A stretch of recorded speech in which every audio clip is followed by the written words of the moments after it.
Hey everybody, it's Bruce from WaterBear here, and I'm broadcasting today from outside the front of the Loud Shirts brewery in Brighton in a kind of semi-industrial area.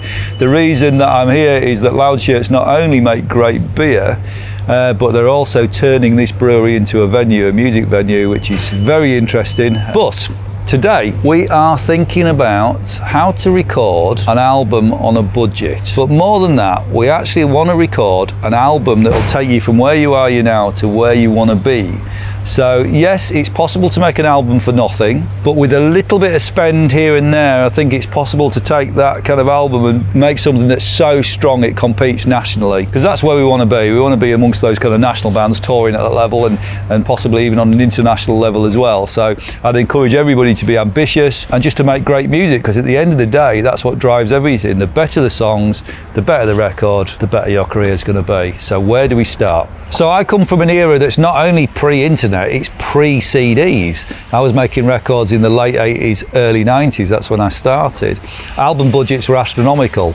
350,000 quid, extra budget for videos, extra budget for promo, extra budget for artwork. On it went. There was problems though, because there were so many people involved. The committee process of a major label tend to dilute your art. It was very hard to get a major record deal at all. Stuff was expensive back then, particularly studio time. Cut to today, it's completely different. So let's forget all that.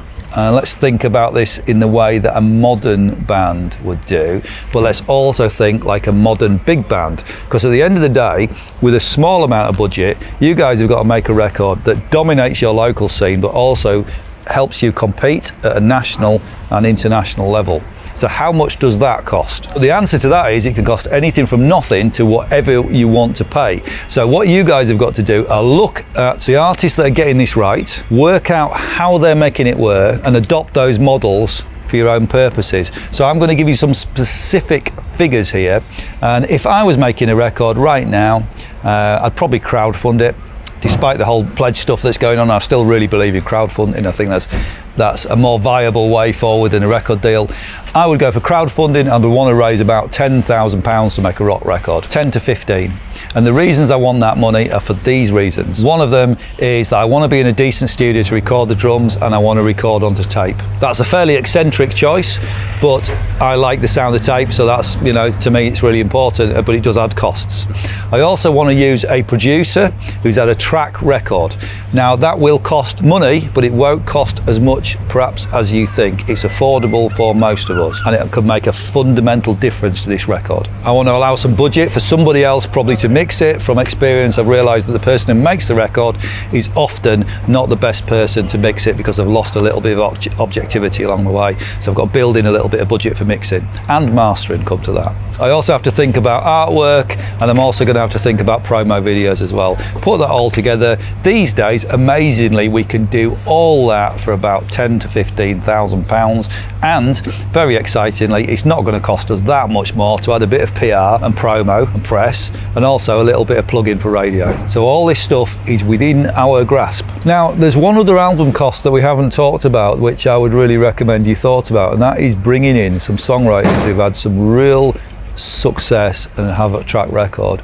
And a lot of songwriting these days is done on a commission basis. So there's nothing to stop you writing with somebody who's had big hit records with big bands, and you might have to pay them a couple of £100 for the day, and you'll probably work out a split on the writing. But that investment could make the difference between your record being a pretty good album and a truly great album. And I come from an era where I remember the importance of co-writing. Culturally, the biggest records in the world from the mid-80s to the mid-90s were all built on this idea of co-writing. So if it's good enough for Aerosmith, it's probably good enough for us. Okay, so now let's do a little bit of work on your budget. That's a Bruce budget, forget about that. What about your budget? Well, there's a concept that might help you out here when you're doing your planning. It's called the 2 out of 3 model. There's 3 things we want to kind of achieve with making a record. We want it to make it cheap, we want it to make it fast usually, and we want to make it good. It's very hard to achieve those 3 things together. It can be done, but sometimes that's a kind of happy accident. The planets align, you get a great record because the chemistry's there. Most of the time, the compromise that we can make is probably on, we can make it cheap and good, or you can make it fast and cheap. Can we make it fast and good? Yes, we can make it fast and good if we've got loads of dough, you know, so you can see the problem. The one I would sacrifice here, if you have to make a sacrifice, is you don't need it to be fast. Be patient. The most important thing you can do for your career right now is commit to quality. Quality of the songwriting, quality of the arrangement, quality of the performance, quality of the recording. Make a great album. It'll set you up for the rest of your life. Let's not worry about doing work super fast. The 2 out of 3 triangle works like this. In an ideal world, we would have all 3, cheap, fast and good. In the real world, especially in the music industry, it's more likely we'll get 2 of those 3. However, your choices and priorities will impact the result. Here's an example. You want to cheaply record your album, but you're in a rush with the turnaround time, meaning you'll need it fast. This could result in the end product, but not being as good as you'd like. Or you want the best sounding recording you can get, but your budget won't stretch too far because you want it to be cheap. Therefore, the mixing and mastering engineers have to fit you in when they can, resulting in a long wait for your record to be made, so it's not going to be fast. So you can see the compromises that you might have to make. However, if you plan really, really well, you might be able to find a way around the 2 out of 3 theory and get 3 out of 3. That would be amazing. So now to help you guys out a bit, here's a checklist. There's 4 stages to planning your own album budget. So stage number 1, ask questions to determine what your goals are going to be for the year, and check out this video where we go into how to make a strategic plan for the year.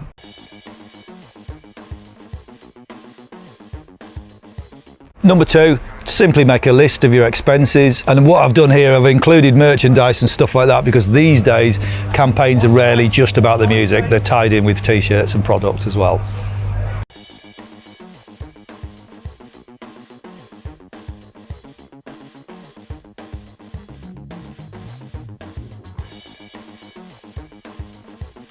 So stage number 3 is a bit more fun. It's about projecting the income, because we've got as musicians, we're very used to money going out. So it's quite nice when it comes back in.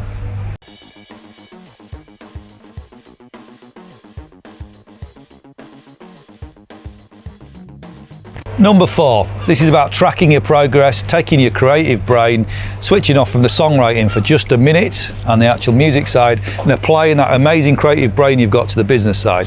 So let's have some spreadsheets, let's see what's going on, let's see what income's coming in, what's going out, and see where we're going to be today, tomorrow, next month, a year from now. So if you do all this activity with some degree of care and precision, not only will you cover your costs, but you'll actually make money as well. And this is how music careers are forged. A combination of the art and the craft and the practical. So good luck, check out the other videos, keep working on the music, keep writing those songs, and I can't wait to hear what you produce.